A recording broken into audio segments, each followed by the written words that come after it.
Good afternoon, everyone, and welcome to RJ's for today's lunch with Coach Monty Coleman. This past weekend, UAPB hosted Grambling State for homecoming with the Tigers defeating the Golden Lions 49-31 at Golden Lions Stadium.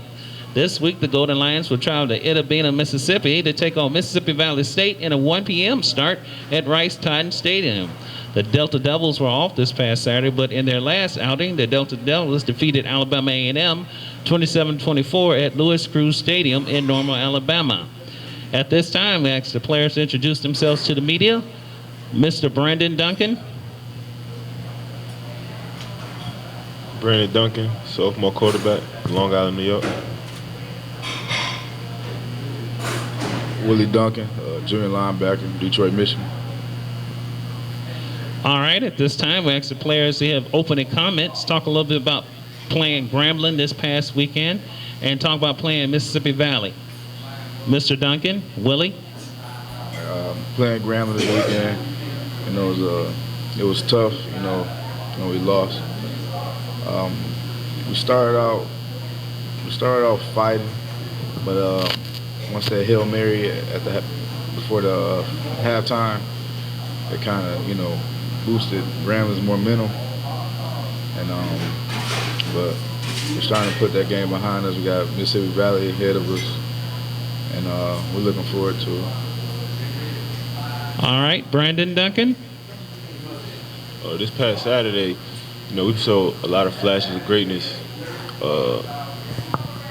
capitalizing on a lot of their mistakes. And when we got in the red zone, it was a lot of times where we didn't punch it in. But this week, we have to work on punching it in, take advantage of opportunities, because we never know when it's going to come again. All right, at this time, we'll have opening comments from the top dog himself, head coach Monty Coleman. Thank you, Ronnie. I want to thank Miss Nikki again here at RJ's for hosting. I think this is going to be our final press conference this week. It's been a pleasure of ours each week to be able to come here and eat the great soul food that they prepare here at RJ's. So we thank everybody that's involved here at RJ's for hosting this press conference. Thank all the people that's come out, the Pine Bluff Commercial, Nick, people from Trotter Ford, friends, and just fans from around the country that's come out over the weeks. And we know as coaches and as players, this season hadn't gone the way we expected it to go, but it's been a learning experience for all of us.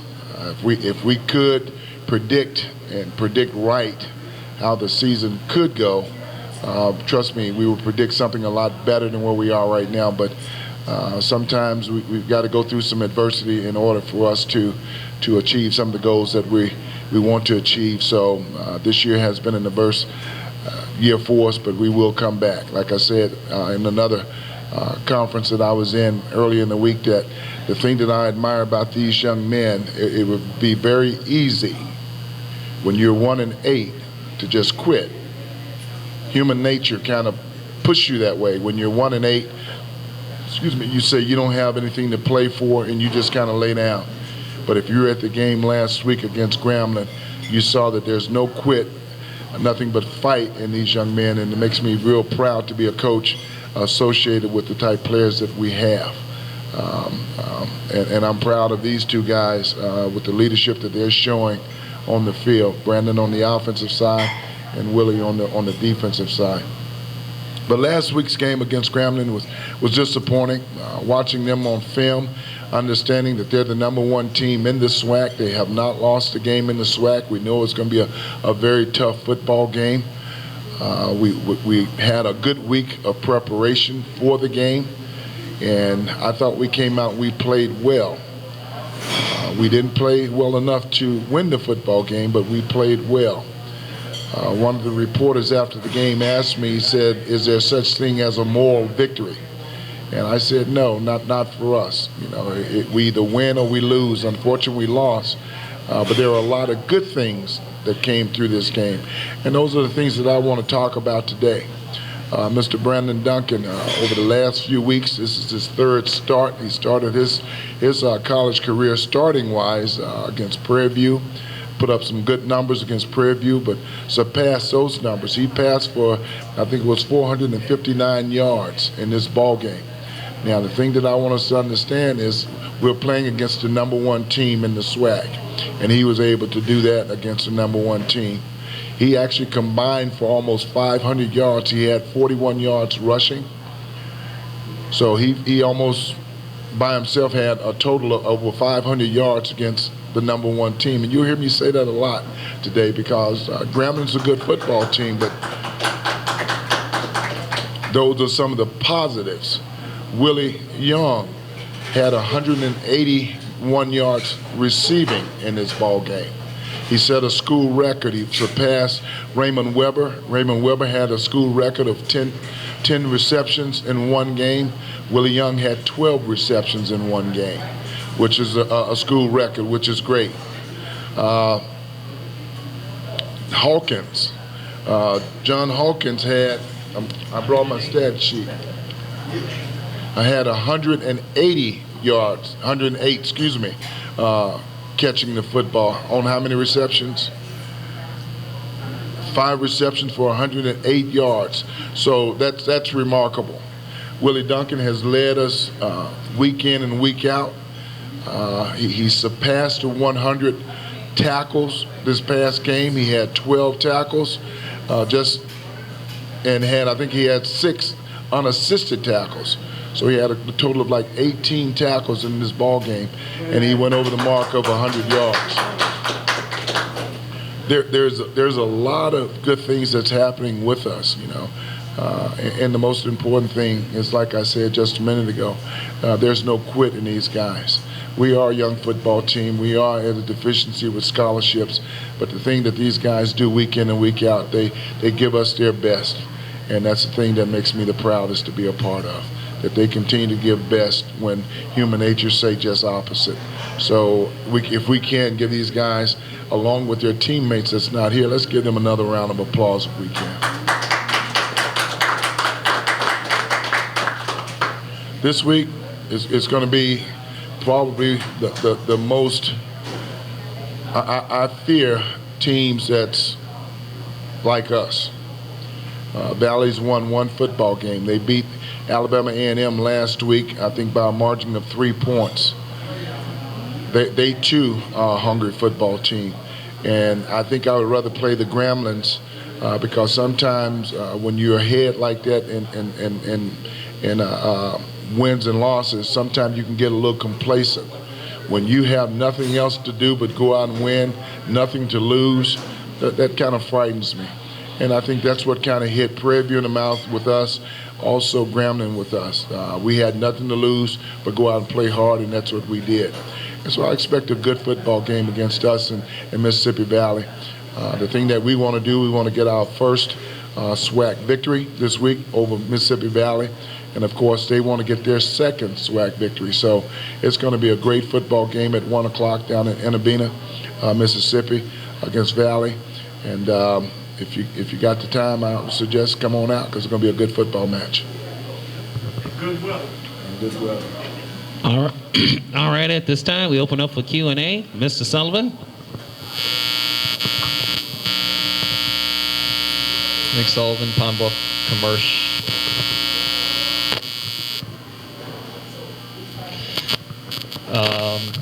Obviously, you addressed quite a bit there in your opening comments with the way you all played against Grambling. And I think Brandon may have said it after the game that you all go into every week with a lot of confidence. But just based off that, how much more confidence should you have this week going down to Valley? I think it's going to be about the same, Nick. We approach every football game one game at a time, and that's what we're doing with this one. Of course, we did make some strides in the Grambling game, good strides in the Grambling game. Confidence should be up. Brandon has proven to be the quarterback for now. He's doing a real good job for us. He's spreading the football around. So I think our confidence level is up, but it's one game at a time. Valley's a good football team. Their record doesn't indicate it. They're playing better on defense than they are on offense, and that may be the reason why they're having some of the woes that they're having. But they're very well coached with Coach Comagee and his staff and a good football team. So, yes, we do have confidence. The thing that we're going to do, we're going to approach this game just like we have the last few games and go down and try to win us a football game. Okay, and as far as Brandon, as far as you're concerned, let's say, what are you doing this week in practice to try and build, obviously, off of last week, but also, correct some of the, red zone mistakes that you guys had? Really, I feel like I just need to watch more film, work on my reads, getting it out faster, knowing what to do with the ball in certain situations. And once I become better with that, I feel like we'll be able to punch it in more. All right, and Willie, as far as you guys are concerned on the defensive side, let's say last week it seemed after those first couple of drives, you guys really settled in on defense. Let's say, what do you feel like changed maybe after those first couple drives? Was it just kind of just getting in the flow of the game, or what do you think was the difference after that? Yeah, I think it was mostly players just getting in the flow of the game because they did the same thing we watched in film, practice all week, game plan. But it's just, players getting in the groove of the game. Can I speak to that, Nick? A lot of times what we see on the field as a spectator is kind of a mirage. There's several, Brandon's getting fault for, the pick six. But if another receiver gets his block, then it's a good play and it's going to be a very effective play. So we look at him and we say, golly, why did he throw that? But there was other factors. In the opening couple of drives, there were busted coverages that gave him big plays. I feel confident in the game plan that we put together for Grambling, and I feel confident for the fact that I didn't feel like Grambling could drive the football. Watching them on film, very good football team, not taking any of that away from them. But if they had to drive the length of the field, they couldn't, or they hadn't shown driving the length of the field. What happens, somebody always break down in the opponents that they've played that we scouted, and they got the big plays. They had a big run for, the first touchdown was a 44-yarder that we had a busted coverage. The long run, we were in a blitz, and they just kind of split us. Fought that to me. Then the Hail Mary with 1 second, we had a safety that just ran out of his zone for whatever reason. We got 3 across the top, and the goal is nobody gets behind you. And one safety just kind of runs out of his zone, and they complete the Hail Mary. So it's kind of a mirage what you see. There's a lot of factors, and the thing that we're going to do this week is make sure that we just do our job first before we try to help our teammates. And if we can do that, then hopefully we can eliminate some of the big plays. All right, and let's say as far as Valley's concerned, I think they won their last game they played, but they were actually off this past week. So, which I think is kind of a weird scheduling quirk to have a bye week the next to last week. But does that concern you at all that they've had 2 weeks to prepare for you guys? No, not at all, not at all. Our preparation is, and what I convey to the players is this: I don't really worry about what other teams are doing. It's what we do. And if we go back and we assess the Grambling game, it wasn't so much what Grambling did, but what we did. We had 6 turnovers in that football game. We didn't execute as well in the red zone. So if we execute in the red zone, we take away. I think we took the ball away 4 times, 5 times. If we just do what we're supposed to do. So for them to have 2 weeks to prepare for us, my thing is we got to have a great week of practice starting today. And, we'll see how the chips fall. But I don't worry about the 2 weeks or their preparation. The thing that I want to do with my football team is make sure that we're ready to play regardless of how much time they've had. All right, and Brandon, obviously Coach read off some of the numbers that the wide receivers had this past week. How much more comfortable do you feel with them And how nice is it to be able to have, I think, 4 or 5 guys really to kind of spread the ball around to? It's great. I really believe in my receivers. I have a lot of great speed. They can catch. They run great routes. On my old line, they block very well for me, and they just make my job a lot easier. And I say just with each week that passes, do you feel the chemistry and the confidence between you guys just growing every week? Yeah, certainly, because all day in practice, we work on things. We let each other know what we like to do in certain situations, so we on the same page. When it comes to game time, it's just so much easier. All right, and say, Coach, for you, obviously these 2 guys sitting up here are a couple of the guys who be back next year that fans will be looking forward to seeing. Who are some of the other guys that have maybe, not saying that these guys have, but some of the guys that have really surprised you and impressed you this year, that have younger guys that have stepped up and that you're really looking forward to seeing, and that fans should be looking forward to seeing in the coming years? And I should have done my homework. What I wanted to bring in my list of seniors, my list of juniors, sophomores, and freshmen. That's what I wanted to bring in today. But I was busy coaching, so I didn't have time to break that down. But there are a lot of guys that we've got that has contributed this year. I'll start with our 2 kickers. Both of our kickers are freshmen. Both of them have been plagued pretty much throughout the season with little nagging injuries and hadn't really performed up to par. They're very good kickers, both Jamie and Matthew. So I'm excited to see these guys go through a spring, watch their bodies start to mature a little bit more and become the all-SWAC kickers that I predict them to be. Keyshawn Williams, running back from Dollaway, has played extremely well for us this year, has given us sparks when we needed sparks. Kid's got unbelievable speed. He's an asset to a Brandon Duncan. When you can run the football, you keep a defense off balance. So Keyshawn. Also, John Hawkins, number 15. John was a prop. Didn't play much last year, played some, but he had a little rust on him. He's worked that rust off, and he's going up getting some balls like a receiver should, and playing extremely well. Like I said earlier, he had 108 yards in his last game and has played well for us over the last few weeks. We've got a kid that's hadn't played yet from Pine Bluff High. His name is Bell. What's Bell's first name? Tyler Bell. Kid's got great leaping ability, can run. I may even let him run with the men's track team. He's that fast. I think he runs like a 46 400. So he can flat out run. On the defensive side of the ball, LaFarrell Franklin, number 57, has played well for us. He's not a freshman. He'll be a redshirt junior next year, and he's played well for us. Rico Merriweather, big kid, has played well for us. He is a true freshman. We've got other kids. Detron Poole have not played.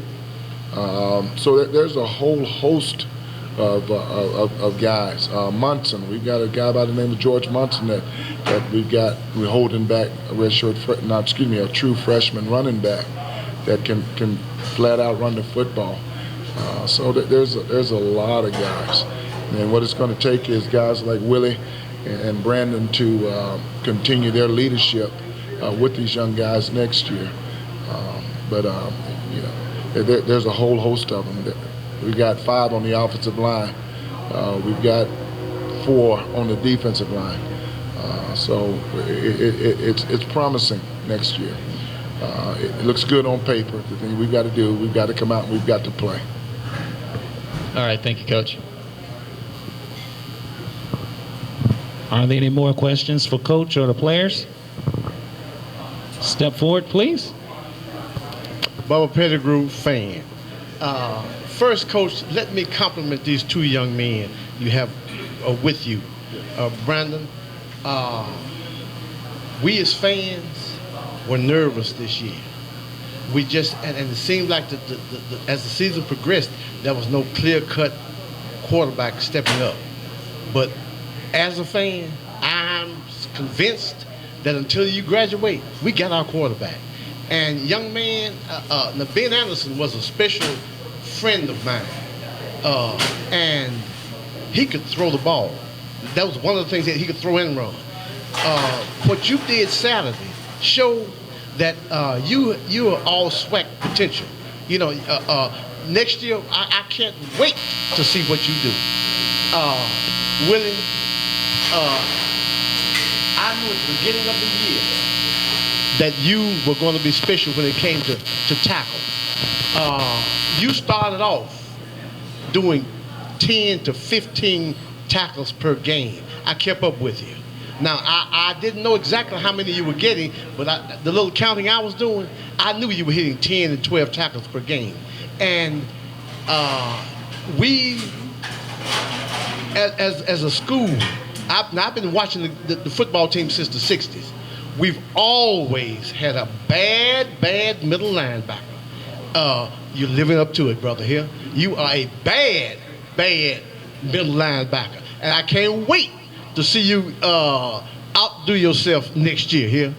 And I want to let you all know that we as fans, we're in the jerseys with you all. That man right there with the gray hair there, he doesn't miss a game. He doesn't miss a game. You know, so you got people that no matter whether you up or down, we're there with you, and we're gonna be there with you. When you all leave, we'll still be coming to the games, but we're with you. We're with the athletes. We're not worried about the coach. We're with the athletes, you all here, no matter what. Now, Coach, I'd like to speak about the future. Commercial has hit on it, but I got a couple of people I'd like to ask you about. Woodfork, the fullback, number 38.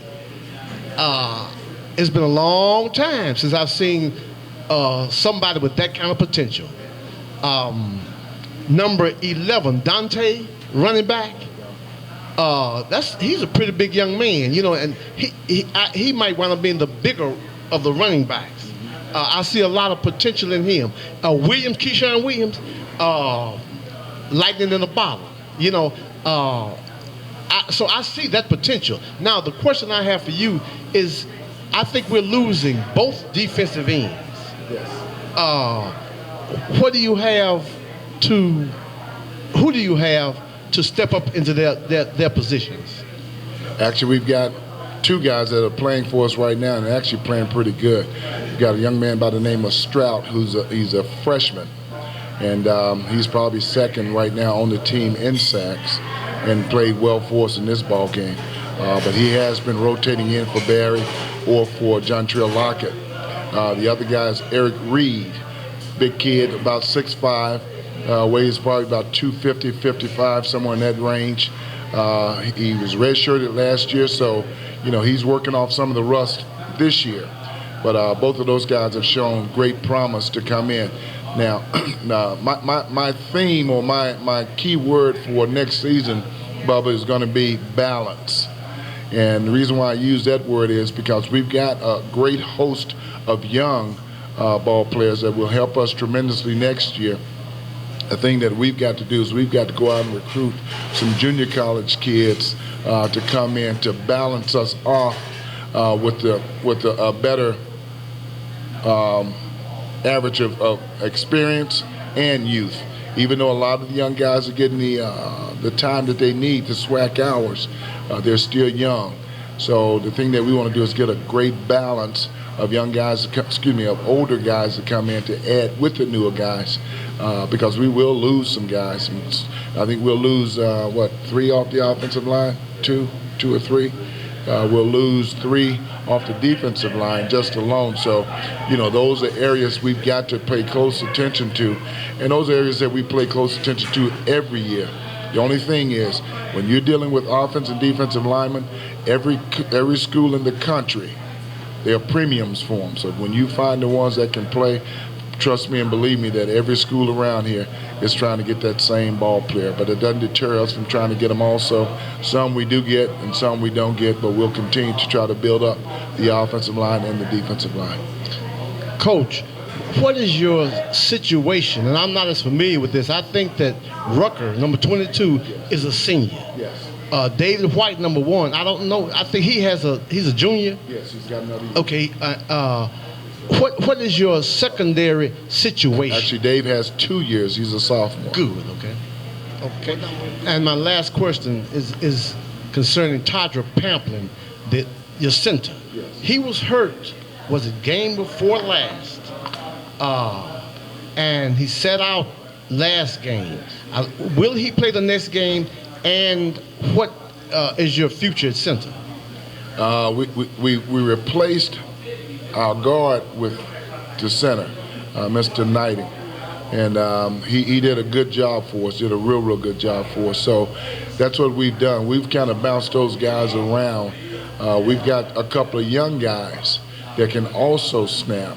I'm talking some big guys. So the center position, Mr. Pamplin, he may play this weekend, being the last game. Of course, he tried in warm-ups to try to, he got a high ankle sprain, and he tried to get out and get warmed up to play in the Grambling game, but unfortunately for him, he wasn't able to, so we decided to just sit him out. But we anticipate him to play this week. We will travel him, so there's a good chance he will play. But the offensive line will be a definite focus as we recruit center, more specifically. But Mr. Knighting, he's done a good job for us at center. Okay. And Coach, one comment to integrate what Jackie said from last week. He had a dream, and Martin Luther King, who has a dream. I have a dream that next week we're gonna take it to the mountaintop, brothers. We received that.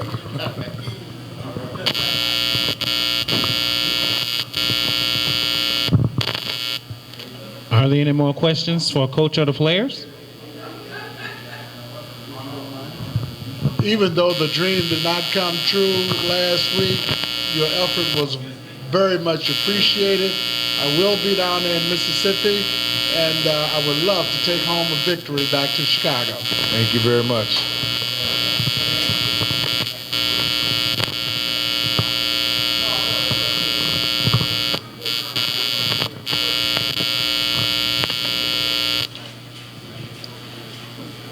All right, are there any more questions for Coach or players?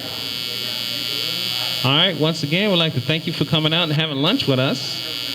Also, ladies and gentlemen, the 2015-2016 basketball season is here with your Lady Lions of the Hardwood taking on Talladega College on Friday, November 20th. And then we'll host Philander Smith College on Tuesday, November 24th, with both games slated for a 6 p.m. start at the H.O. Clemens Arena. For more information, contact the UAPB ticket office at area code 870-575-8601 as we look forward to seeing you there to cheer your Lady Lions on to victory. All right, let's give Miss Nikki and RJ's Bar and Grill a round of applause for hosting us today. Once again, thank you for coming out and having lunch with us. Until we meet again, just keep those Twitter alerts and emails coming in and have a wonderful Golden Lion Day.